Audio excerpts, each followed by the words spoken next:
Welcome to the Windows Computer and Technology channel and viewer question.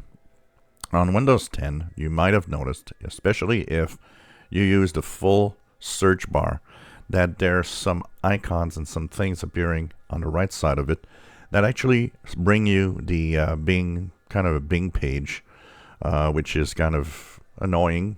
And if, of course, just hovering or moving your mouse over it actually will pop it up.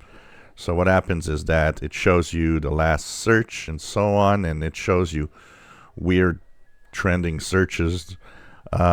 It's, Bing, and it's kind of useless. So how do you remove? You want to keep the search, and you want to remove this. It's very simple. Right-click on your taskbar, and go into search, and simply remove Show Search Highlights. This will immediately remove that icon. You won't have it anymore. And then while you're there, you might want to change a few things on search. Some of you might want to have just a search icon. Here we go. And you might also want to hide it.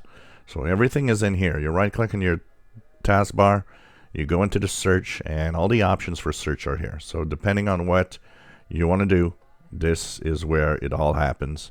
And it depends on, of course, how big the search is for the highlights. And this is mostly what I wanted to do. But you know what? I'm here now, and I'm thinking that having just the icon is perfect. And here we go. Just the search icon on the taskbar. So this is how you actually remove this search highlight feature, which is more annoying than anything on Windows 10. In the search bar. If you enjoy my videos, please subscribe, give us thumbs up. Thank you for watching.